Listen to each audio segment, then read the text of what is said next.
And this is Arrows and Acres, a podcast for families building something that lasts, with Daniel and Allison Hartman. Yeah. We're raising up arrows, we're working the land, a husband, a wife, and a God-given plan. And no shortcuts, we're doing this right. Building a family that shines in the night. Arrows and acres, faith, family, home. You were never meant to do this alone. Arrows and acres, let's build something real. Welcome to the show. Let's go. We've had a huge weekend planning for our son Ethan's wedding. It was 305 people, and I would say four plus or minus. four-ish. That's the conservative versus the Right. more of the liberal. It was close to 700 for sure. No. So it was a great wedding, and the first time I've ever officiated a wedding before, and in our conversation, it just felt like it was right to go ahead and do it since we're leading Ethan's, and all of our children go to our home church, and I just felt that it was appropriate Being his pastor and to do it father. that way. Yeah. And then I asked a bunch of friends kind of how they laid it all out, and then went from there. And I got some really good points from everybody, and then Yeah, it was such a great wedding. it seemed to go really well, and there was just an amazing clear blue sky. And then we had church after the next day. It was just this season in Florida. It's just Yeah, it was great. gorgeous time of year. I just loved seeing all of our family camp families come to celebrate our son. It was so special, and so many of them drove so far away. So as we were walking back down the aisle, I kept thinking, 4 down, 7 more to go. So it's funny. So many. 3 of our older girls have already gotten married, and oddly enough, all 3 of them have gotten married out at our property. For our second, we built a huge greenhouse.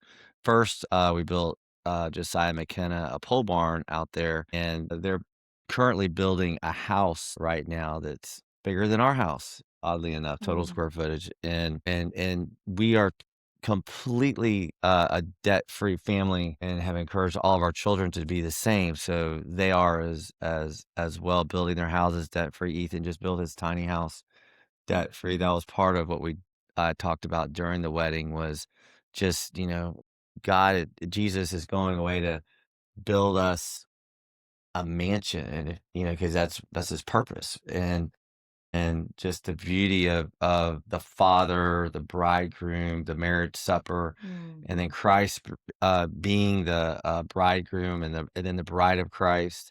Yeah, there's so many amazing parallels between the relationship of God the Father, Christ, and then Ethan's being the church, building this tiny house debt-free, Yeah. praise God. And now they're off on their And it was such honeymoon. a fun wedding. So we did the ceremony. Daniel did was the officiant, but then we went into the greenhouse and had this huge party. We have actually been at thousands of weddings, but for the most part, even the Christian weddings, they kind of lean more towards the worldly secular music. But that was something Ethan and Savannah really wanted, was just a real God-honoring music. But it was so fun because we had all these teenagers and they had the best time. It was just like a normal dance party at a wedding, but with Christian music. So much fun. And then they left today on their honeymoon. They landed in Mexico. I forgot to tell you, but they landed. They're gone. And so, yeah, 4 down, 7 more to go. And I wish, the music being for Christ is a huge thing. If it's not for, it's against. And we have a family camp coming up, and in a few weeks as well. And like to invite everybody to come to that. But dancing before the Lord, what a concept! Not in the flesh. Not it's good for a man not to touch a woman, but yet I think if we can have so much fun with our relationship with Christ, and that's just one aspect of Christianity that I mean, David danced before the Lord. That's okay. You mentioned family camp. When do you guys have family camp? So it's 3 times a year. We do it at Laguna Beach Christian Laguna Retreat, Beach. Yep. Laguna Christian Beach, Retreat. It's Laguna, Laguna Beach Christian Retreat Center, and Panama Panama City, City. Florida. We've been hosting it there for about 15 years. And April, August, middle of August, middle of April, and then January. first of January. And the this year. reason we started it just as one camp, one time a year, but our numbers have exploded to where we really couldn't fit in their building. So we thought we'll just offer it 2 other times. And so now it's just those are even getting bigger, but they're building us a bigger building because we've kind of maxed that one out. But yeah, it's awesome. People come from literally all over the world. This last retreat, we had a family from Canada. We've had people from Australia, New Zealand. Yeah, it's And pretty awesome. it's a week-long camp, and it's just a lot of fun, a lot to do. I'll be out there surfing. A lot of people are fishing, just going out to the beach, enjoying the white sand, Florida sands, and So fun, but then coupled with lots of awesome encouragement, breakout equipping, sessions, teaching. and all in the family, all geared towards really all of our children have been married from relationships So yeah, from the son the that just family got camp. married, Ethan, he met Savannah at our family camp, which is just really special. Yes, we don't promote it as, Christian speed dating, but there are a lot of families that their children do meet their spouses there, which is kind of a bonus, but that's not the original intent. It's really to equip fathers to learn how to be fathers. Nowadays, I don't really know of a ministry or a church that really lets that be their primary Yeah, focus. even our home church, that's really my primary focus is to enable Yeah. fathers to be fathers and to And instead then of mothers. I would say the majority of the church has more of a pastor-led and church, whereas my idea is to encourage the fathers to be the pastor of the home and to really lift their family up into Christ and to Mm. be that example And then the to third component would be the young people, which is kind of going to get into why, what we're going to talk about in this episode. This is probably my favorite topic of what we're going to talk about today, which is entitled not raising your children, but raising adults. That should not be our goal, raising children, but our goal should be raising adults. And so we found at this retreat that we've been putting on for 15 years that all these families came, and those little people that came with them years ago are now big people. And so you have all these young adults that are really just trying to find their place in this world, figure out, because they're now becoming leaders and having that mind of their own.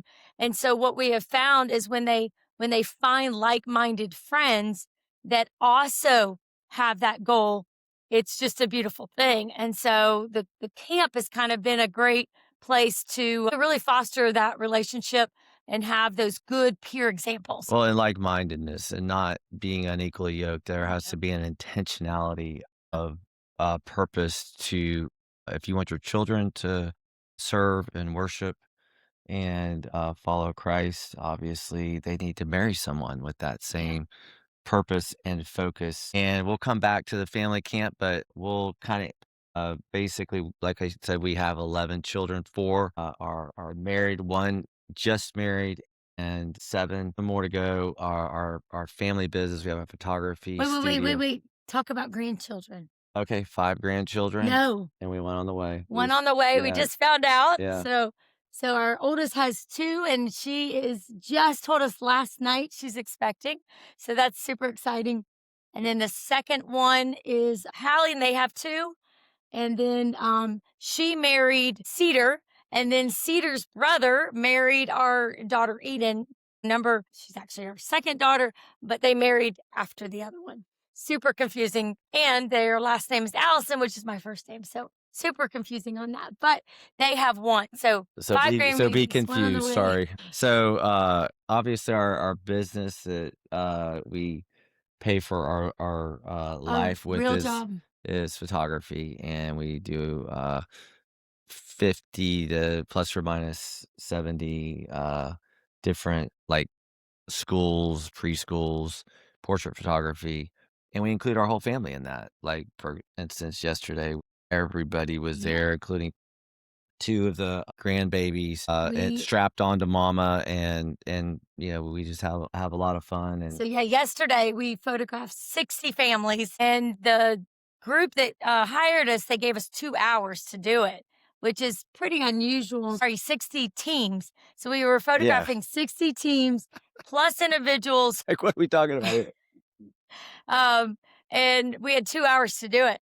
And so, really, the only way to do So we that is just basically you hire more people. we did a yearbook photo, but they were holding a soccer ball, and then outside we did a class photo, or AKA a team photo. And we had, let's see, Seven 1, different 2, 3. How stations, many more? How many of our children were there? Eden, Hallie, Asher, Levi, Emily, Kate. So 5 of our children, and then 2 two grandbabies, and then a grandchildren. bunch of extras. So to people that we consider And like family. we live separate by our studio, but our children now currently, two of them live out on our property, which is a little bit over 100 acres, and we'll move out there eventually. But that was kind of the purpose of buying that property. That's the reason for the name, Arrows and Acres, and the idea of our farmers market as well that we have as a business. So we run There's 2 farmers markets as well. 2 farmers markets, and my vision for that is just simply in a amazing economy. We're starting businesses, and I would guess that $50,000 a week exchanges hands on each week, But plus or minus, sometimes a lot more. to Some back of these that guys up, make up one vendor out of 50 to 100 vendors that go there. Some will make $1,500. Do the math. but we started It it adds up because our crazy. son that just got married was selling trees, moringa trees. Moringa. And which is a superfood, super cool. We'll have to do a whole episode on amazing things that moringa does. But Yeah, it's called the we, tree of life, oddly enough. so yeah, we found out about it. We were doing a beach shoot for a family, and years ago, and they tried to get us to start multi-level marketing, selling these And moringa. I'm like, we're not into that, Yes. but we can. Can I grow it in my yard? And so I started growing it Yeah. in the yard, and So then we started raising these trees, growing the trees, and then started this farmers market. But it's been initially it was for the intention of our children to be able to sell things, so they could learn how to be entrepreneurs and salesmen and have their own little business. But then it's really turned into a community-wide, local, but a weekly. precursor to that, me as a teenager, oddly enough, not having a father, not having a role model, reading the Bible, basically just saw the small business model in scripture, and just the idea of the family working together. That is the norm. And we have friends that have tree businesses and all kinds of different businesses that are cutting trees. What are some of the other type businesses that At kind the of, market. yeah, like we have some friends that they do framing crews. No, I'm just saying, just like that model Right. of, they have Having a like family business, yeah. five family owned, the dad's basically running 4 or 5 framing crews and Right. building houses, and their whole family's working together and Right. And so we've seen this doing life model and together, thought, doing school this together. is definitely superior. Like this to us seems like the best way to go. The one room schoolhouse model is what created the I would say our country, hands down. The third grade farmer was written. The Federalist Papers were written to the third grade farmer, and their level stuff that we're reading in master's level degree linguistics today, and they only went to third grade. And it was this one room schoolhouse where the older was teaching the younger. So that repetitive nature just builds, an amazing, brilliant class of people, like it did at the beginning of our country. And we've gone far, far away from that now, from this one room schoolhouse model to basically peer training, which I think. We'll talk more about just in that you guys have been you talked about your family photography business.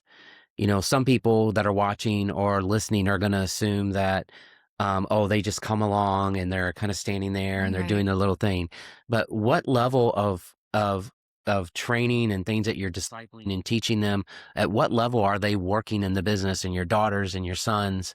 What are they doing? Yeah, So Josiah's running a crew, Eden's running a crew. I can't be at these schools. So tomorrow we actually have 4 schools going on at the exact same time. And that's pretty pushing it. Normally we'll have 3 maybe, but again, even at 3 schools, we can't be at all of them, and we don't hire out this to other people. We do hire some assistants that'll come and be second shooters, but for the most part, a Hartman will be at a school. And so in order for that to happen, and see with schools, they want you there at 6:30 a.m. done by lunch, which public school lunch is 10:15. So you can't just, plan your day and be like, okay, I'll go to this one in the morning, this one in the mid-afternoon, this one. No, they're That out would of be school by nice. 1:30. Yeah, they want us done by noon, and And so we just started. Hold on, let me finish. About Josiah is our son-in-law, married to McKenna, our oldest. And so when he joined the family, he didn't really have a trade. And so we thought, okay, if you're going to marry her, you need a job, which he was willing to work. He just didn't. He went to a little bit of college, and all of his brothers are working a certain trade. One's a jeweler, one's a farmer, one's a chiropractor. And he was kind of like that 5th of 12 children, didn't really have his place in the world, but he had the most dynamic personality, 0 photography knowledge. But we were able to take him with 0 photography knowledge, but a desire to work, a great personality, and a little bit of wanting to be in our family because he wanted to marry our daughter. And he thought, I can do this. And so Daniel just really discipled him, coached him, trained him. Ironically, Daniel doesn't even have a photography degree. We've never even taken a photography class ever. We've learned by hard knocks, taking lots of bad pictures and learning from them. But Josiah, well, I've read massive amount of well, books, that's true. but I was trained as a mechanical engineer, so that was my purpose of going Yeah. to school. But going back to Was to learn Josiah, how to learn. before they got married, he just started learning all the things. And then really by necessity, we needed to dump some of our schools. We were on the brink of 40 We schools. couldn't do them, so we just pretty much had to start picking the best ones and keeping them. And then they're just like, "Let me have them. I'll take Right. them. Well, because some of Let me take the crumbs from the master's Right. table." And they're like totally like, and these schools that have weren't that great are amazing now Yes. because they've worked them, and Interestingly, some of them are we doing would kind as of give them the schools that maybe the so ordering shocking was only maybe 20% ordering, whereas because most of our schools are more like 70 to 90% ordering. And that's what you want. and bigger schools is So what we would had. give them, A our smaller smaller school, school, but then but they've been able to work it up because to Josiah has a amazing. better personality than Daniel. He knows exactly how to do it, but Josiah's got that showman personality because his family did the unicycle basketball shows, which is kind of what made him where he's at. But yeah, so that Yeah, personality. I'm definitely the more quiet, shy, but I've come out of that a little bit. It's actually Champions for Christ. It's actually a really big Yes, show. yes, they were a on America's family- Got Talent. Exactly. Yes. So he really was Yeah, raised they've done NBA being halftime shows. on a and- show. And so it almost, in fact, I can remember him doing a school, and he'll just sit there and spin the basketball while having a camera in his hand. It was so cute. But yeah, so we've trained him up. And then of course, him and McKenna, they have their own 15 schools. Then Eden and Hallie, since they were born, they've had a camera in their hand, and they are just naturally good with babies. Hallie especially is just the baby whisperer. She's done pictures of your babies. She is good. Daniel's good, but Hallie's, I think, better with babies. She's got the creative side, but then she's just so patient with littles. And so we've kind of naturally given them. She's the mama. They've gotten our preschools. Yeah. I would say he didn't willingly give them that because he likes to keep as many schools as he can. But I have coaxed him into giving those preschools to them because it just makes sense. We couldn't do it. I would have to tell the preschool no, and that's income lost.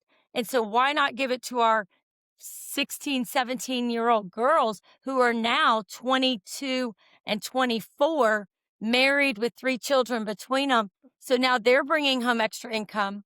Their husbands are being able to help them like load the car, build sets.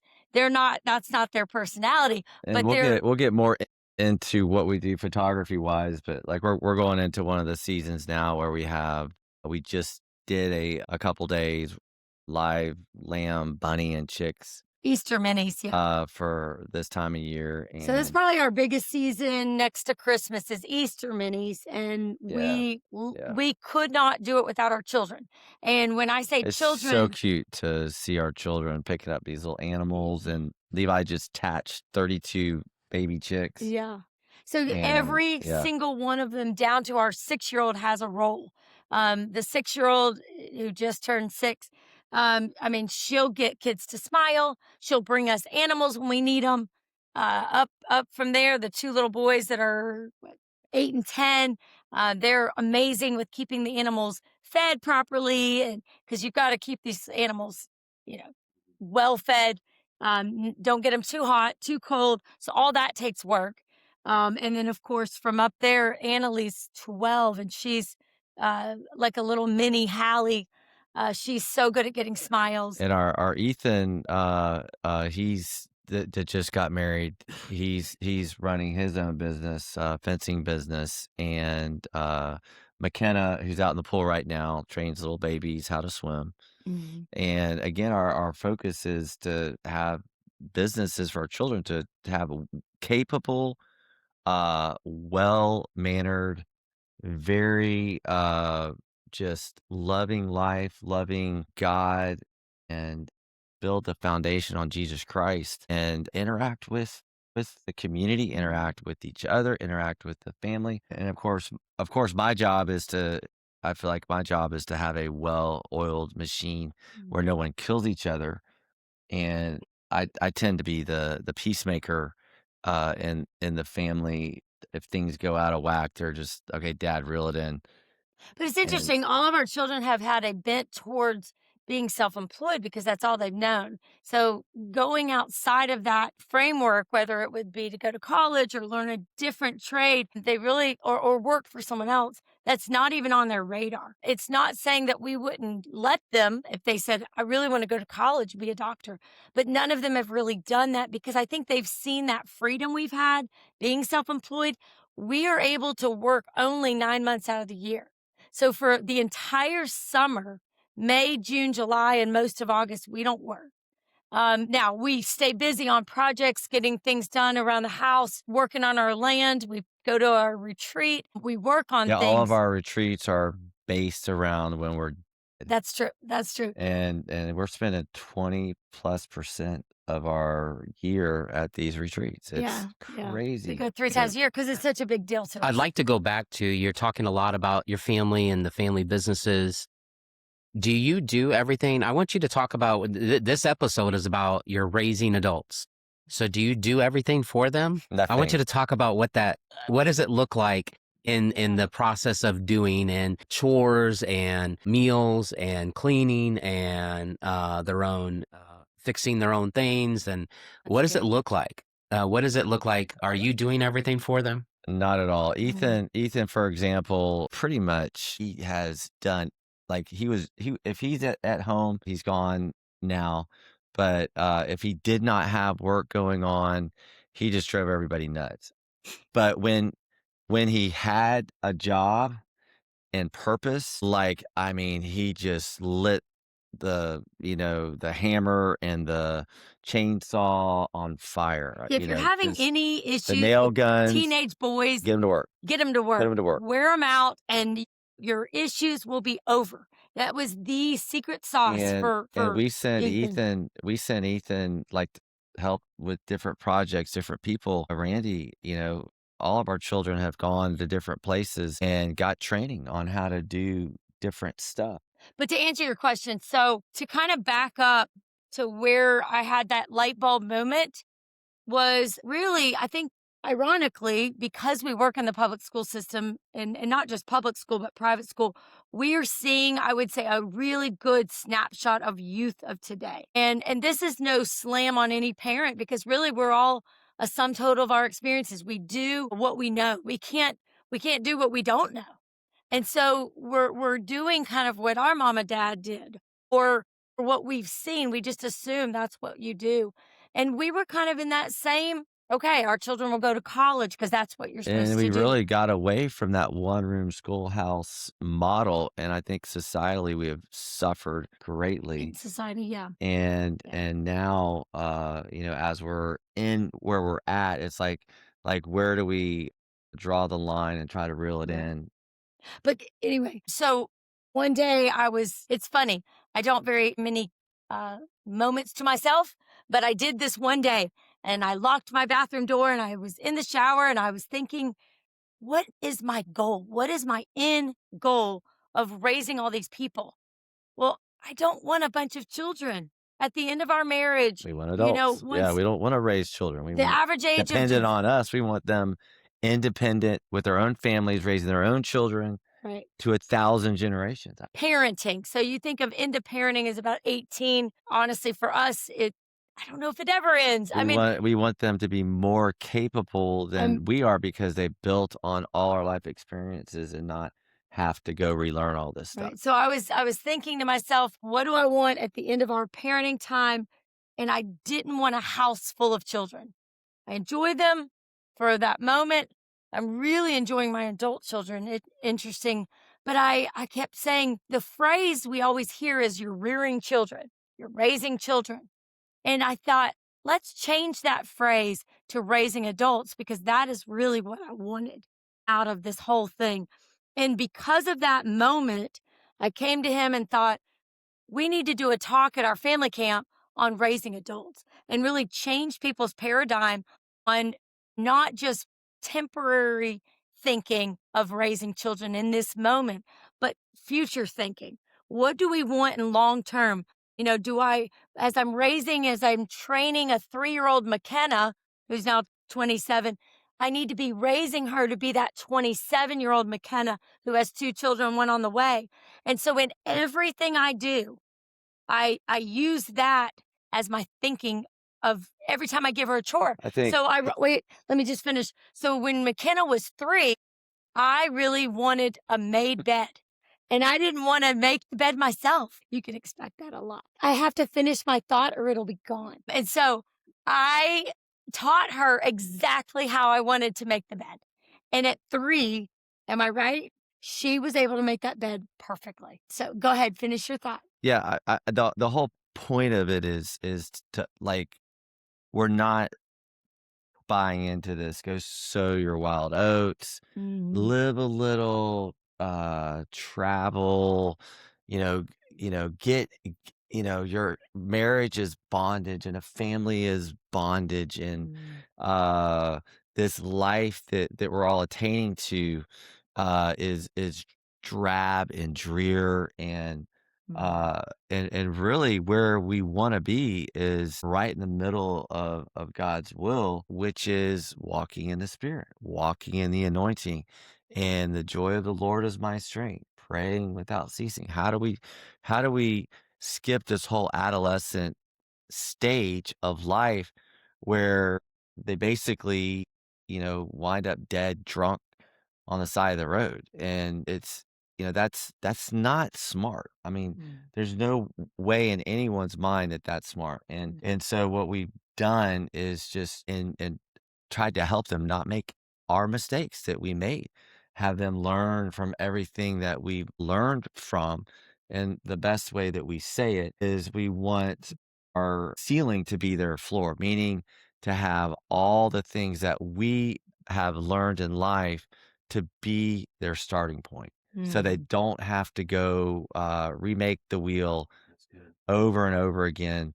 And okay, because they need to sow their wild oats, because they need to live a little. They need no, no, no, no. That is not what I Gotta would learn think from our of as mistakes. as a success story. Let's delete adolescence. Let's raise adults and not have to go through all these mistakes, because those mistakes leave scars. Those scars lead to tragedy. They lead to all kinds of problems. So the purpose is to have capable adults that are living in a real world, highly successful, out of debt, well-mannered, and so practical. living for Christ. Can I give a few practical tips? No. Okay. So practically, so obviously he's going to always give you kind of the uh philosophical answer, but for me as a mom, I'm just going to give mom some real nuts and bolts practical stuff. And so a phrase that I've been known to say a lot is mothers, and this can go for fathers, for when you're making a decision on what you want to do with your time. So let's say lunch needs to be made. I say, you know, unless you cannot find anyone else in the house to do it, then obviously you'll have to do it yourself. But only do what only you can do. And so for me, I have a 6-year-old all the way to a now 18-year-old still in the home. So when I'm making lunch, now there's one exception to that rule, and that is unless you enjoy doing it. So I love sitting in my bed reading to my children. Now I have other people that can do that, but I love doing it. So I'm going to do that. But if I don't enjoy making a bunch of sandwiches for 7 children, I'm not going to do it. If I have a 4 or 5-year-old, they're capable of making a peanut butter and jelly sandwich. But it's not just about the sandwich.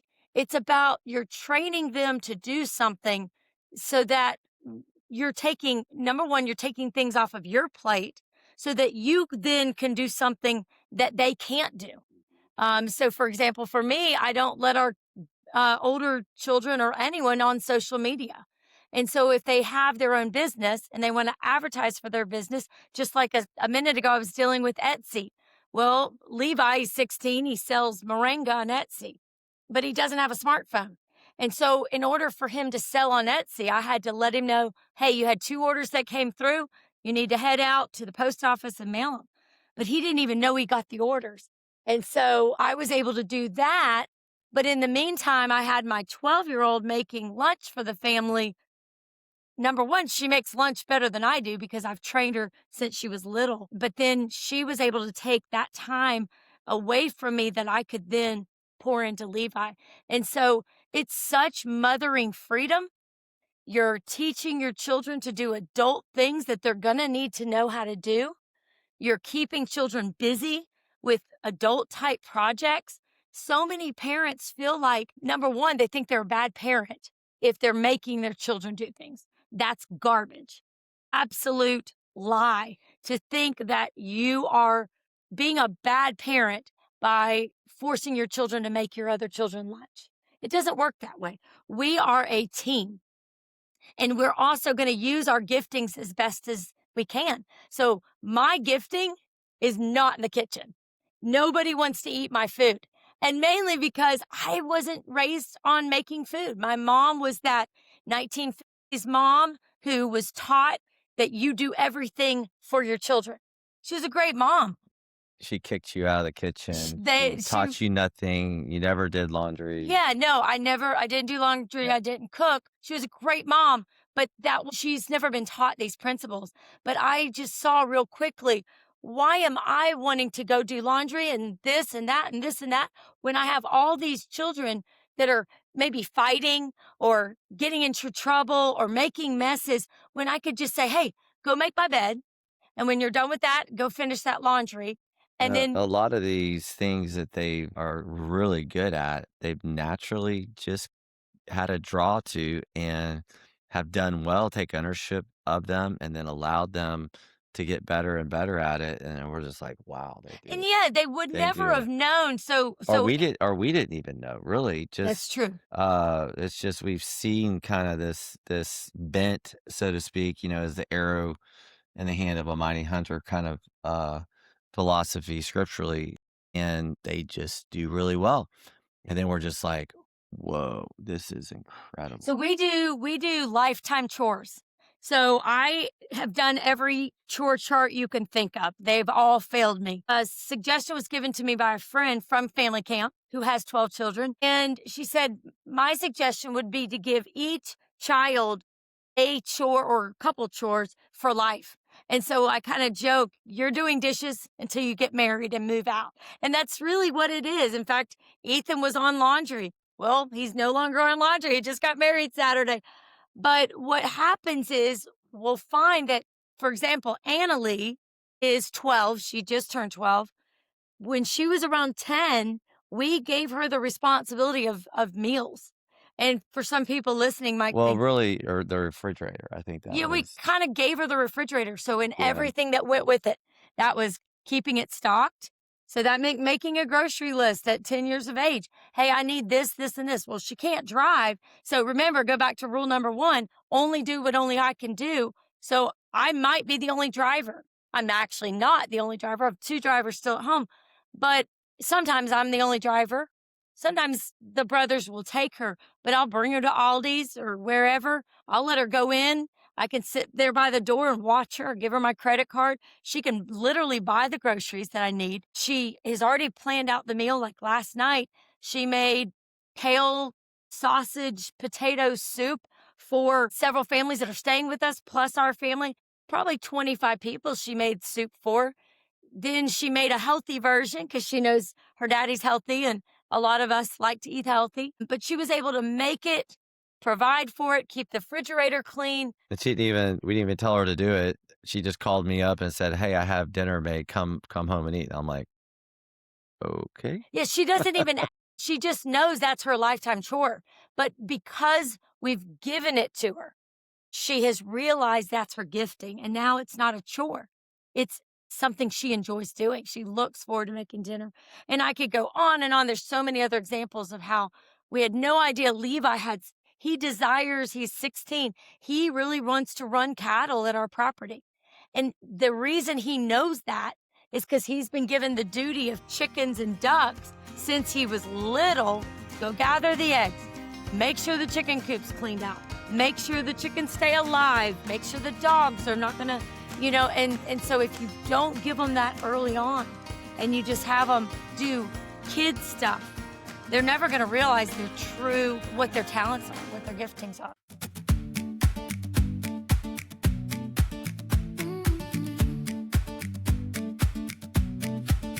Every arrow takes aim, every acre takes work, every covenant kept when it hurts. Keep going, keep